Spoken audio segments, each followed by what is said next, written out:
Come, welcome back to my channel Conquer the Fear. In this video, we are going to discuss about the full stack development interview questions which are asked in the real interview. So we are going to discuss the top 10 interview questions. Out of this, part 1 is this particular video. There will be another video where I will be discussing the next 5 set of questions. So make sure you watch this video till the end because I am going to explain the questions which are asked in the interview. The very first thing it is asked is what is the virtual DOM and how does the React uses it efficiently to update the user interface. Now virtual DOM is a lightweight, also an in-memory representation of actual DOM. When a component which is in the particular state, right? So React is going to first update the virtual DOM, not the actual page, right? So this is going to first update that. Then what it exactly it does that in the process of it is called as a diffing, where it will compare the new virtual DOM with a snapshot or the copy of the old one so that it understand that there is a difference or there is a change in it. Then what exactly it does is that React is going to figure out what exact or the minimal changes are required to update it to the new UI, right? So what changes are there? The delta changes only will be figured out.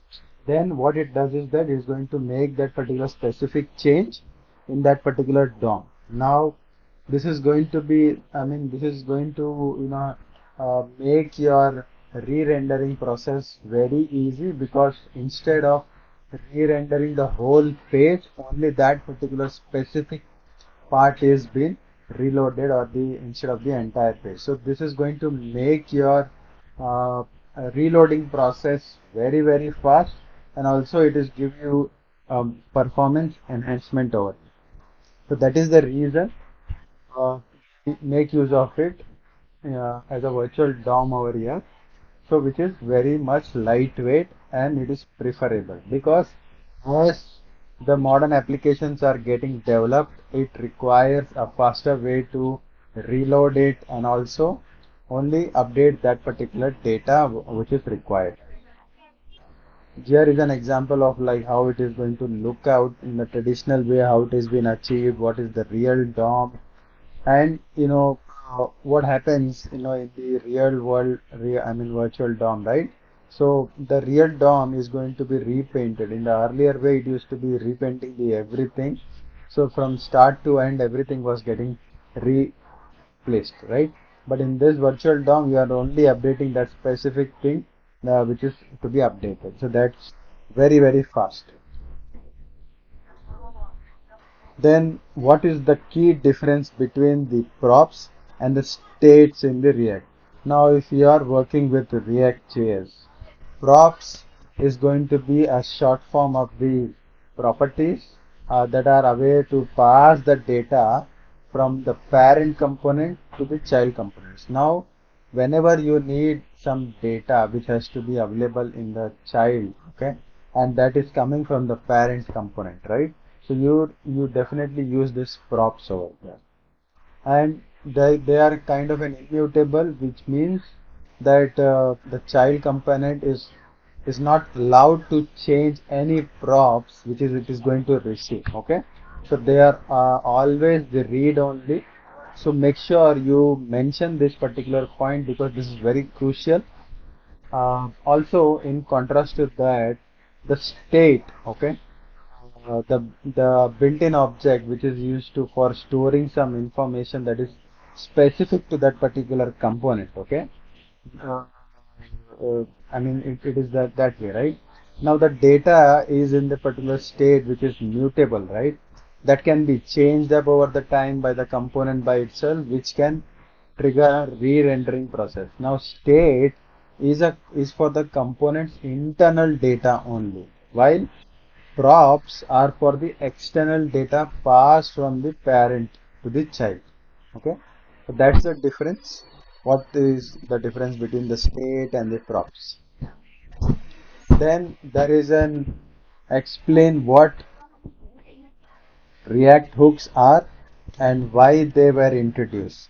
Now this is quite important interview questions because I would see out of 10, 9 of them would definitely ask this. Okay.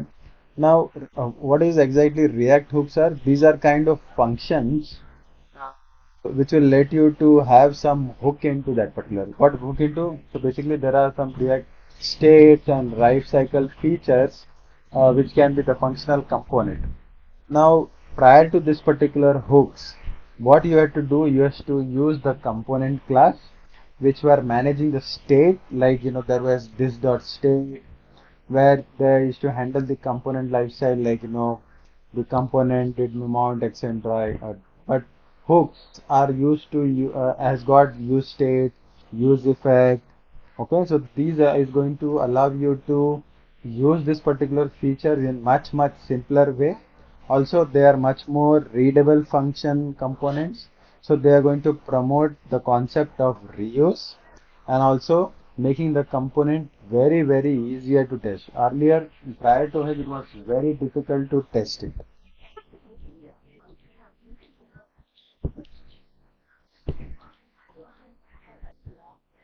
Then what is the purpose of the use effect hook and how does it different or how it is a dependency array work, right? Uh, the use effect hook is used to handle some side effects which are there in the functional component. Now, a side effect can be anything that is going to affect the outside components, whether like such as fetching some data from the API, or you're subscribing to some events, or you're manually trying to manipulate some DOM parts, right? So the dependency array is an optional argument or the second argument, I would say. So if let's say if an empty array is passed or array is an empty, let's say, so the effect would run only after the initial render. Okay, so this is going to mimic your component. Now, if array contains some variable information like variable 1 or variable 2 or etc., right? The effect is going to run on the initial render and whenever any those particular variables are going to be changed. That's the difference, right? When it comes to empty and the variables are passed. Now, if you omit the array, okay, the effect will run after every single render of the component, which can lead to a performance issue. So make sure you are using that particular use effect in a better way, and also according to your use case or your requirement, you can actually make use of this either passing empty, either passing some variables or making it an right. Then the last question is what is the prop drilling?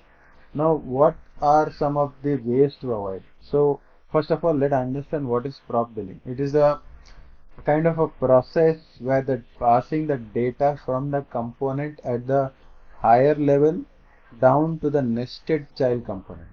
Even if you have some intermediate component that don't need the data himself. Okay. So this is one of the way where you can pass the data.